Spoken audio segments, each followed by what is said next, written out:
And when I was traveling around the UK, I used Meetup quite a bit.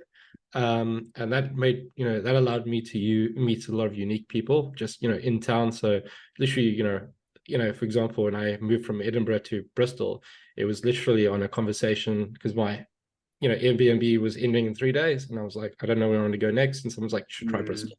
And I don't know anyone in Bristol, but when I arrived the second night, I had, an event to go to, and I met about 30 people, and then they just, took me around Bristol from there.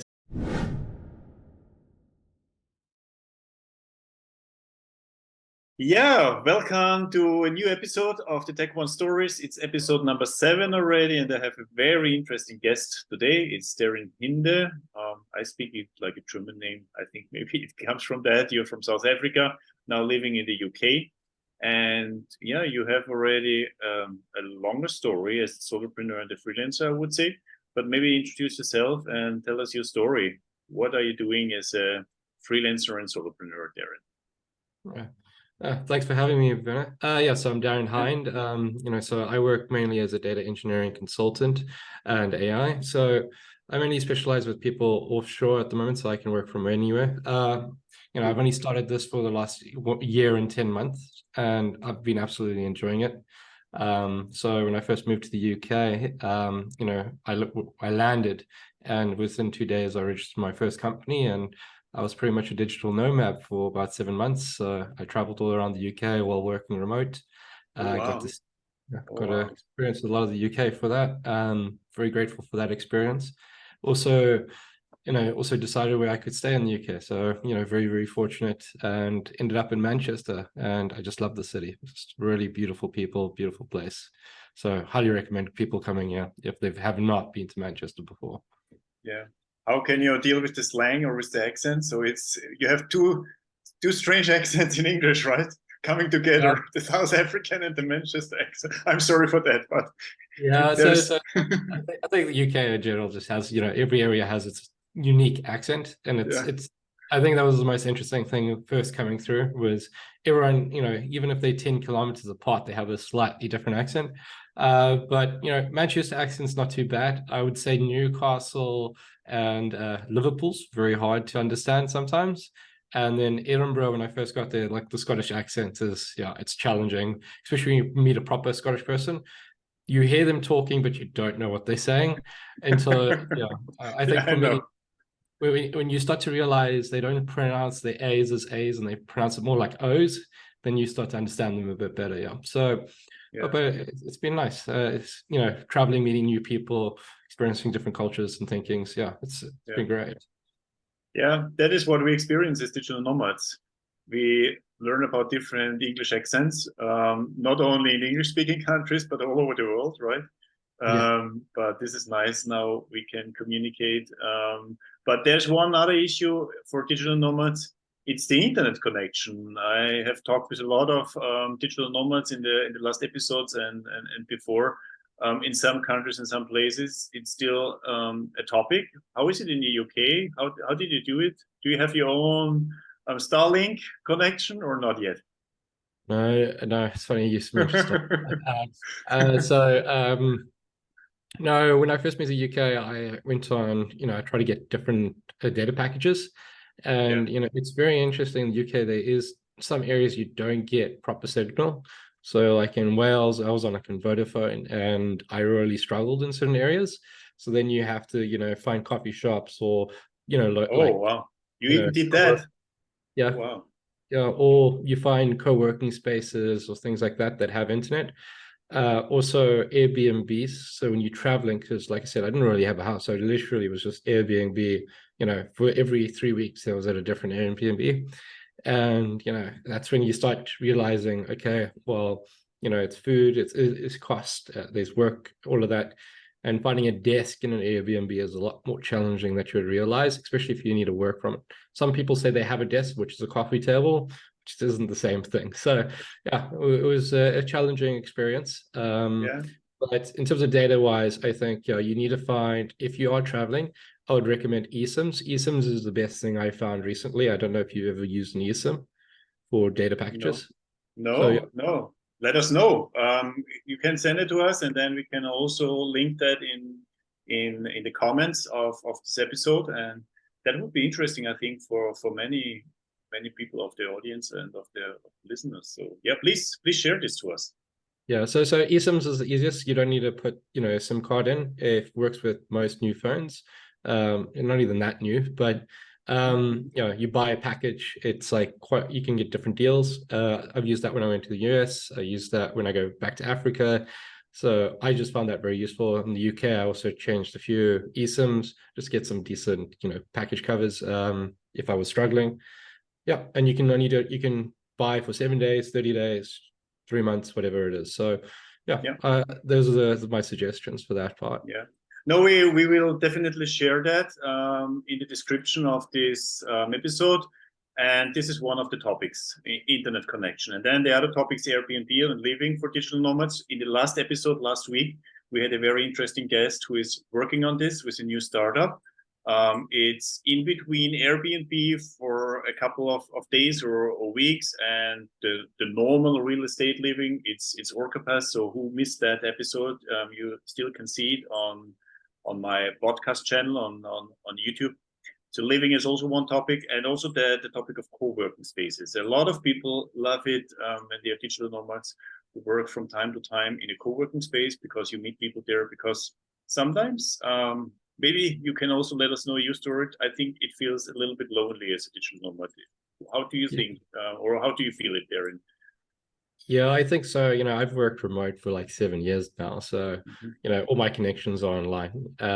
You, for example, we've never met in real life, but, connection online. So, I've been very fortunate to have people online that I constantly contact with. But, when you are traveling, it is lonely.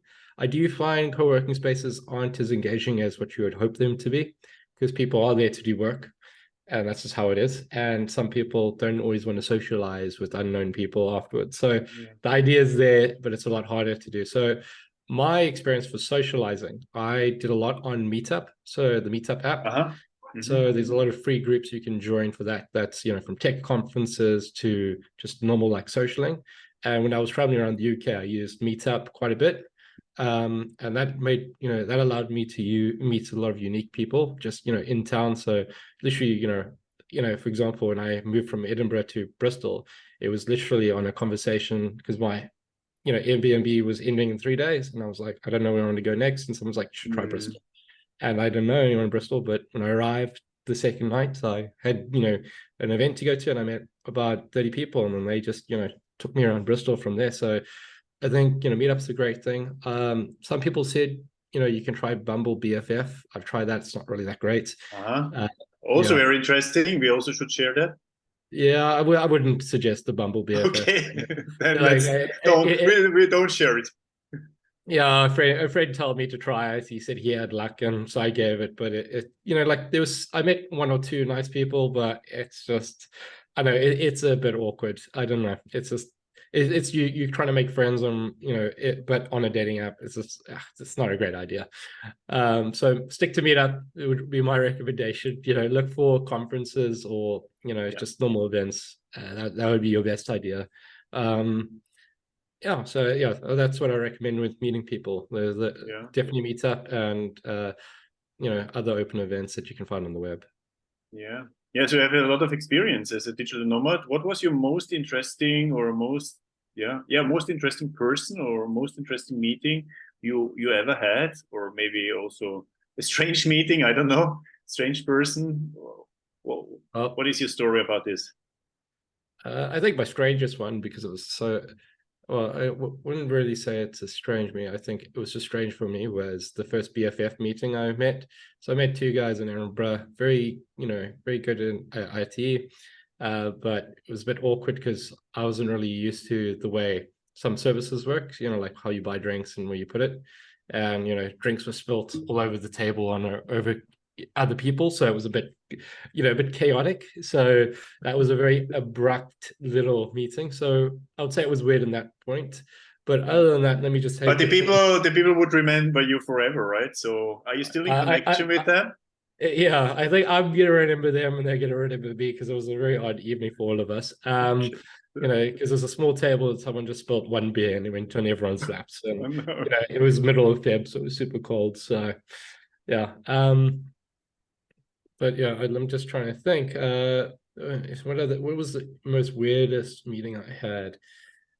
Hmm, I I I'm I didn't really, I feel like if it was weird, I just walked away. Oh, okay, no, I do remember. The weirdest meeting I had was, yeah, I think this is probably what turned me off Bumble a bit, was because, you're trying to meet just friends, and sometimes you get other people on there looking for other things too. So Yeah.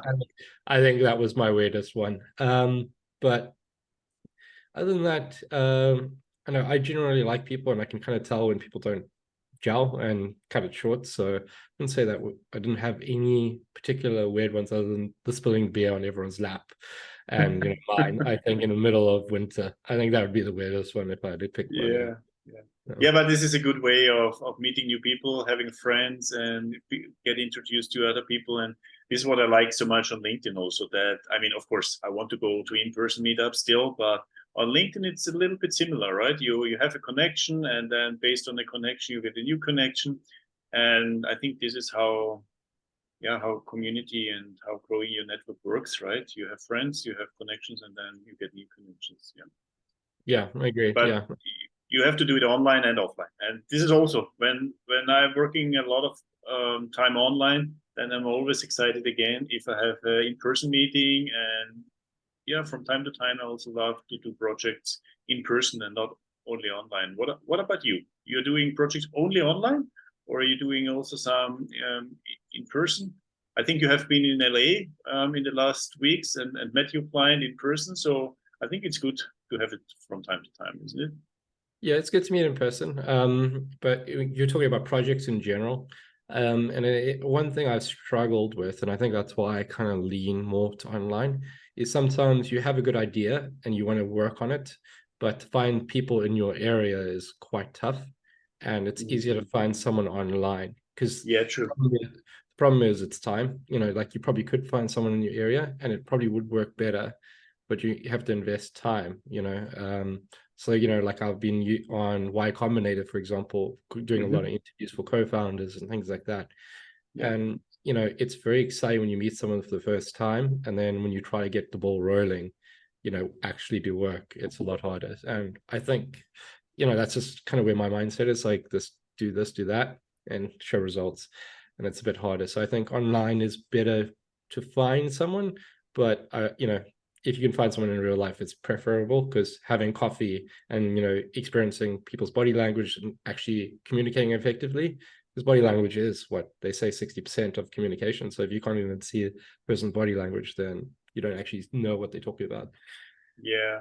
Yeah. I mean, in a video call, this is possible, of course, but this is also what I experienced. You find the best fitting people or the most experienced people for your projects online because it's a much wider audience.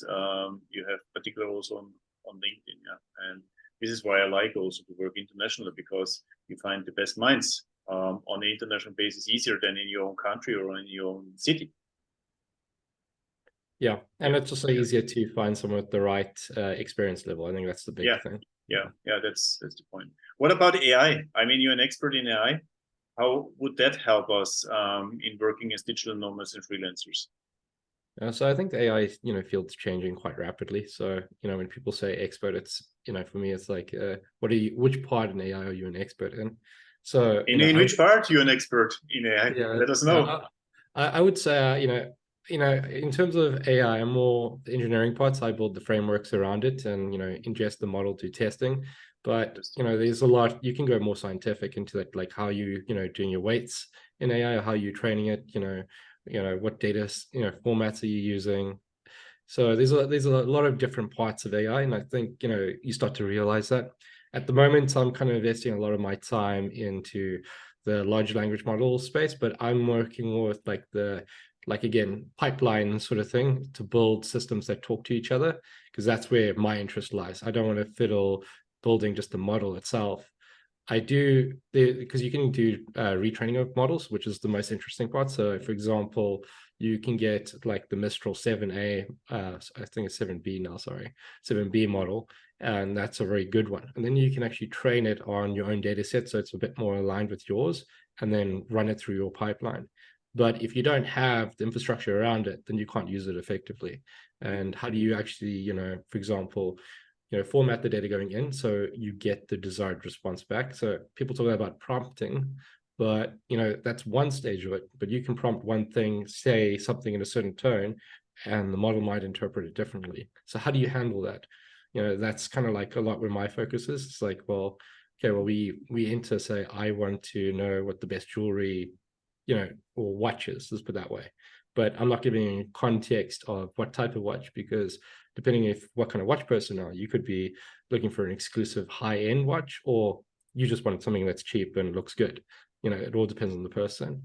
And say your prompt isn't really specific on, you know, just find the quickest, cheapest kind of watch. It might spit up a 10 grand watch at you, and you'll be like, this is not what I'm asking for. It's a good watch, but not what I'm looking for. So, you know, building pretty much like the pipeline around it. So how do you talk? So there's intermittent steps that you can take. So one is you can do a validator on input.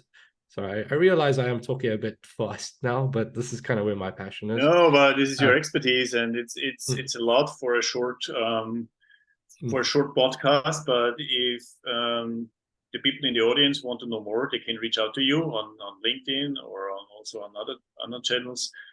They can reach out to me, and I will connect you, because you're doing a lot in that area, and there will be coming a lot more in the next couple of weeks. So you're planning a lot. Let us know more. What are you planning in this direction? Yeah, so yeah, at the moment I'm actually building a course on pretty much this. I'm focusing on technologies like, you know, Autogen, which is pretty much, you can think of it as a wrapper to build agents with large language models. The reason why I like Autogen is because you can integrate with multiple different models. You can use, you know, ChatGPT, for example, for one, then you could use Code Llama for another, and you could use Mistral for another one. And you can tie each of those models to separate agents.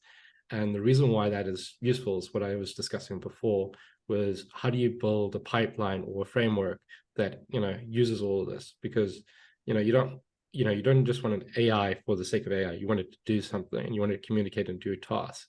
And having a system like that incorporated is, you know, highly crucial. So yeah, I'm building a course around that, mainly with, you know, Autogen and guidance is the two frameworks I want to use. So guidance is like what I was talking about before. How do you structure your prompts?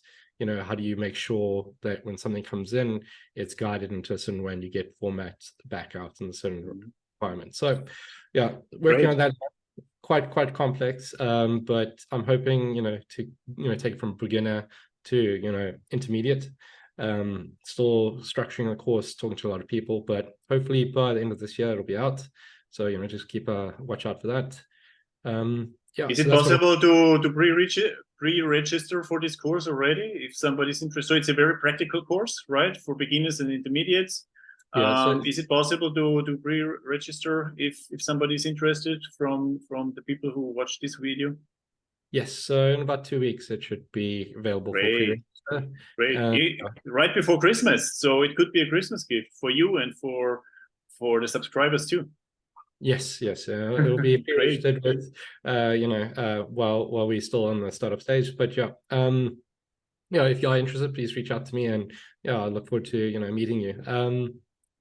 So that's what I'm working on, and beyond the course, I'm actually looking at building different, like I said, building this into a different product. Can't say too much about that right now, but yeah, that's pretty much what's on the horizon. Exciting times at this point. Great, great. Yeah. So we have talked already a lot, and we typically want to talk in 15 to 20 minutes, because this is also the time of the flash coaching. We want to show that in 15 to 20 minutes we can learn a lot already. Last topic, coaching. What do you think about coaching, or what do you think about flash coaching, these 15-minute coachings? I think you need to know exactly what you want from the coaching. You know, first That's off, so true. that's That's so true. the first thing. You know, True. so have an agenda in mind and an outcome. But I think coaching is really good. Like we're talking about, it can get lonely for, you know, people working online, me, for myself included. So I found flash coaching very helpful, just to kind of say my thoughts out loud, and someone to kind of interject when they think something different. So I found a lot of value in that. You know, someone else might get more value from a different type of coaching. They might use Flash coaching to train their mind somewhere else. It is 80% mentality and then 20% action. So, if you got the right state of mind, you'll do the action and get there, and then keep consistency. So I think Flash coaching is nice just to kind of take you a little bit out of your comfort zone, but again, it needs to be focused on a goal. And once that's done, I think it's really good. Yeah, and it's so true. There need to be a fit between the coach and also the mentee, between both sides. If there is a fit, it's a lot of value in it. And I know it also from my coaches. Some coaches, there was a great fit. They helped me for a long time. And other coaches, yeah, I quit after a short time because there was no fit. And this is very important. It need to be also the professional experience, but on the same time, it need to be also a personal fit. That's so true. Yeah, that's also true. I think it's also depends where you are, because you could be a coach, take a person from A to B, and once they get to B, you might not, be the same person from B to C. So yes, true. Yeah, that's also true. Yeah, absolutely right. And I think that's the best way to look at it, is because some people might look at someone and be like, well, I've been with this person for so long and they can't get me to where I want to go. And I think people must understand it's like, well, they're really good at, one section or one topic. Like I said, goals, that's the thing. It's like, what is the purpose of it? Yeah. If they're good at that, then it's great. Yeah. Yeah, and a really good coach knows also other coaches and can coach a person to switch to another coach, right? And this is really very important, that if you are coming at your goal, what you set before your coaching, and then you go to the next goal, then the coach can help you to find another coach. That is actually the best way of seeing it. I think the best thing about a coach is when they give you good guidance, yes, with backed up experience. I think that's where you get a lot of it. If you get a coach that's mimicking other people, that's the problem. So yeah, like you say, if another coach can be like, well, I see this, but I can't help you, and I think this is a better one, then the coach that you did have was actually something quality, and you should definitely recommend him to someone else. So I think like you say, it's specialized. It's every coach is specialized in one field, and that's how it is. And I highly recommend people doing it. Just first off, don't get trapped in your own head. Sometimes it's worth just knocking on the wall and see where it goes. Take action. Take action and step out of the comfort zone, right? Yeah, this was a very good summary of what we have talked. And thank you very much for watching this podcast again, and please subscribe if you want to know more, and look also in the description, because there are nice links today. We have new tools for digital nomads. And thank you, Darren, for being here, and see you soon in the next episode.